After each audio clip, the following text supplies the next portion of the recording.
¿Qué es una secta y por qué éstas prosperan? Una secta es una deformación del cristianismo bíblico, por lo que éstas rechazan las enseñanzas que la Iglesia cristiana ha mantenido a través de la historia. El apóstol Juan escribió: Amados, no crean a todo espíritu, sino prueben a los espíritus si son de Dios, porque muchos falsos profetas han salido por el mundo. Algunas de las razones básicas de por qué éstas prosperan, es que las sectas dan respuestas. Las sectas ofrecen respuestas fáciles y certeras a aquellas personas débiles, que no están satisfechos con la situación actual de su vida. Otro factor que influye en el crecimiento de estas, es el hecho de que las sectas satisfacen necesidades humanas, ya que apelan a necesidades básicas del ser humano. Por ejemplo, las personas tienen necesidad de ser amados, sentir que son necesarios, sentir que su vida tiene un propósito y un significado. Pero, sobre todo ser humano tiene un deseo básico de conocer y servir a Dios.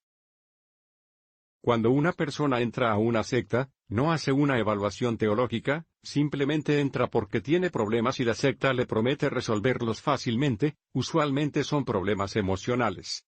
Las sectas producen una impresión favorable.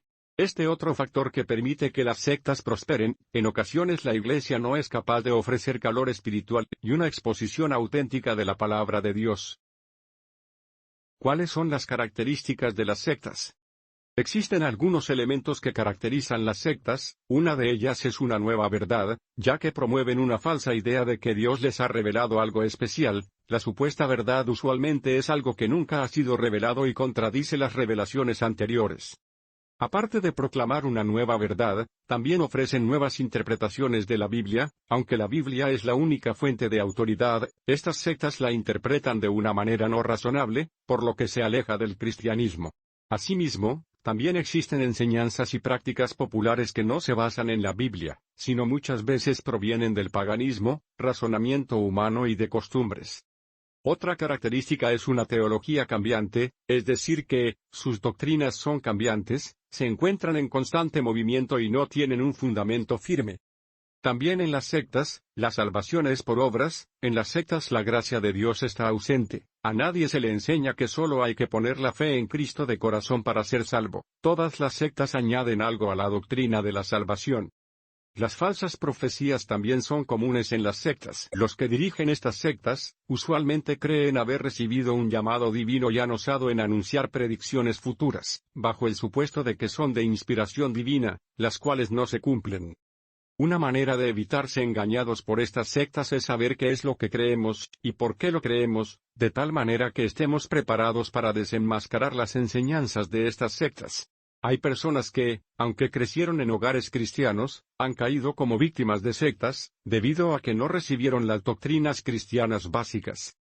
Existen algunas personas que, a pesar de tener varios años en una iglesia cristiana, espiritualmente siguen siendo como niños recién nacidos. Tampoco hemos aprendido a alimentarnos por nuestra propia cuenta, ni mucho menos tener la capacidad de alimentar a otros. Amanda Montell afirma lo siguiente: se necesita un lenguaje para oscurecer las verdades, para construir la solidaridad, para inculcar ideología, para dividir a las personas en un nosotros y un ellos, para inculcar la filosofía de el fin justifica los medios, y para hacer todo lo necesario para ganar y mantener el poder. Una de las estrategias utilizadas por las sectas es hacer que las personas se sientan especiales y sobre todo que sea comprendido. Un término que generalmente se utiliza es el bombardeo de amor. Este consiste en darle a la persona una atención especial, expresarles halagos, de manera tal que se sientan vistos, que no están siendo ignorados. La escritora también resalta lo siguiente: un líder de la secta introduce lentamente estas palabras cargadas de mucha emoción, y una terminología especial que separa a los que están dentro de este grupo de los que están fuera. Debemos recordar que en 1978, murieron alrededor de 918 personas las cuales se habían establecido en Guyana, el evento conocido como la masacre de Jonestown, el cual fue descrito por la prensa como un suicidio masivo, donde los seguidores de Jim Jones bebieron cianuro, quitándose la vida de manera intencional.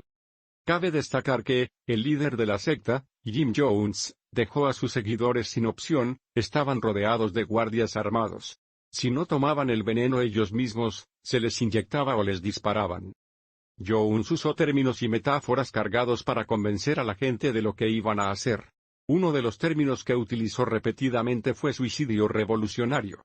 El día de la masacre, enmarcó el suicidio revolucionario como una declaración política contra los gobernantes ocultos, que era su término para lo que ahora podríamos llamar el Estado profundo.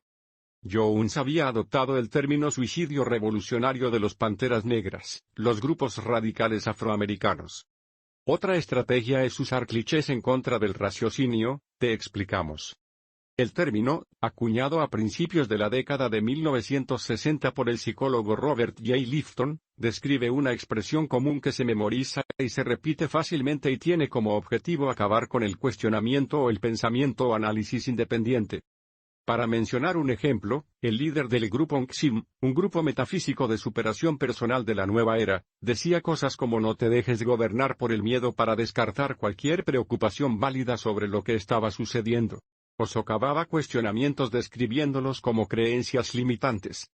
Ese tipo de expresiones son realmente convincentes porque lidian con la disonancia cognitiva, o al menos alivian esa discordia incómoda que sientes cuando tienes dos ideas en conflicto en tu mente al mismo tiempo. Este estilo de expresión común se manifiesta en nuestra vida diaria, subraya Montel, en forma de frases como todo está en el plan de Dios o por algo suceden las cosas.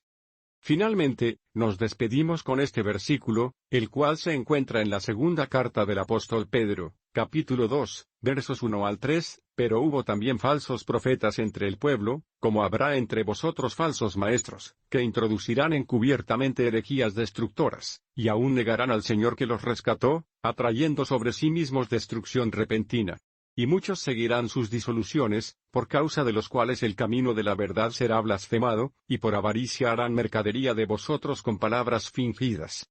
Sobre los tales ya de largo tiempo la condenación no se tarda, y su perdición no se duerme.